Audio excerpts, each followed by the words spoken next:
Oke guys, kali ini kita akan melanjutkan surah Al-Baqarah ayat 173 sampai 176, di mana ayat ini berisi tentang makanan yang halal dan yang haram. Sebelumnya mari kita lihat di ayat 172 karena berisi tentang makanan yang halal dan yang haram. Di ayat 172 yang kemarin, mari kita kupas lagi untuk melanjutkan ayat ini. Di ayat 172, wahai orang-orang yang beriman, makanlah dari rezeki yang baik yang kami berikan kepada kamu dan bersyukurlah kepada Allah jika kamu hanya menyembah kepadanya. Jadi disampaikan di sini, jika kita beriman kepada Allah, kita akan tahu makanan yang baik yang disuruh sama Allah dan makanan yang buruk yang dilarang sama Allah. Itu kita akan tahu jika memang kita ini menyembah kepada Allah. Itu makna dibalik ayat ini menurut penafsiran saya pribadi. Buat kalian yang terlalu dalam, silakan kolom komentar.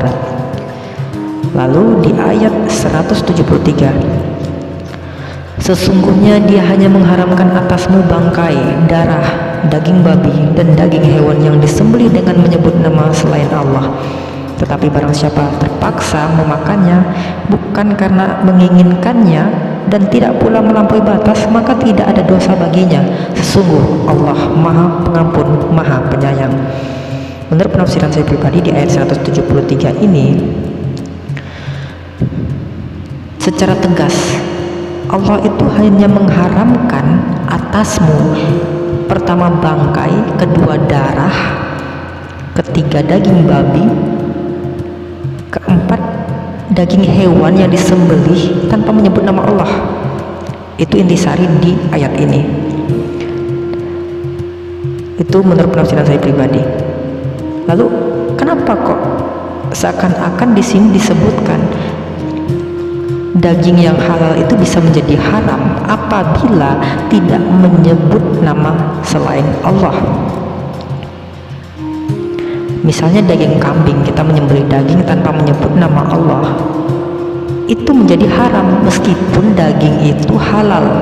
Bayangkan kalau kita tidak memahami ini, tentu kita akan terjerumus dengan hal-hal yang tidak kita inginkan. Itu intisari di ayat ini. Nah, jadi ketika misalnya tidak ada makanan, ya, tidak ada makanan yang akan kita jangkau, jadi kita tidak bisa makan apapun. Jadi kita, misalnya kaki kita lumpuh di tengah hutan, kita tidak bisa menjangkau apapun, dan ternyata ada babi di hutan itu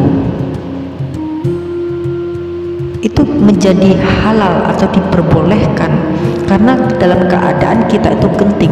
Bayangkan betapa luar biasa rahmatnya Allah Subhanahu wa Ta'ala itu, betapa sayangnya sama hambanya. Jadi menginginkan kamu itu hidup, lebih mementingkan kamu itu hidup, perut kamu itu kenyang dulu, baru setelah itu menyembah aku. Bayangkan sampai ke situ makna kalau kita paham tentang ketauhidan. Itu menurut penafsiran saya pribadi. Buat kalian yang terlalu dalam, silahkan kolom komentar. Tapi bagi saya seperti itulah sebenarnya. Jadi daging yang haram ini bisa menjadi halal ketika kamu dalam kondisi tidak ada satupun solusi untuk permasalahan itu. Jadi kamu diperbolehkan. Luar biasanya Allah Subhanahu wa Ta'ala dalam mengasihi kita. Padahal itu sudah dilarang, tetapi karena berhubung kita itu dalam keadaan genting, itu diperbolehkan. Itu yang saya tangkap di ayat ini. Nah, kita juga harus berhati-hati terhadap hewan yang kita sembelih. Itu memang harus menyebut nama Allah. Kalau enggak, itu menjadi haram. Karena sungguh Allah Maha Pengampun, Maha Penyayang. Lalu di ayat 174, sungguh orang-orang yang menyembunyikan apa yang telah diturunkan Allah, yaitu kitab, dan menjualnya dengan harga murah, mereka hanya menelan api neraka ke dalam perutnya, dan Allah tidak akan menyapa mereka pada hari kiamat dan tidak akan mensucikan mereka. Mereka akan mendapat azab yang sangat pedih. Menurut penafsiran saya pribadi di ayat ini, orang yang menjual ayat-ayat Allah itu, yang menyembunyikan kebenaran segala macamnya itu tidak akan ditolong oleh Allah ketika hari kiamat. Nah, kalau menurut saya di hari kiamat ini adalah ketika hari kiamat ini terjadi, semua itu musnah, segala macam musnah, dan orang yang dari kubur itu bangkit semua, lalu diminta pertanggungjawaban. Itu begitu cepatnya kalau kiamat itu menurut penafsiran saya pribadi. Lalu di ayat 175, mereka itulah yang membeli kesesatan dengan petunjuk dan azab dengan ampunan, maka alangkah beraninya mereka menentang api neraka. Jadi berani banget mereka menentang kayak gitu istilahnya. Lalu kita lanjut di ayat 176. Yang demikian itu karena Allah telah menurunkan kitab Al-Quran dengan membawa kebenaran, dan sesungguhnya orang-orang yang berselisih paham tentang kebenaran kitab itu, mereka dalam perpecahan yang jauh.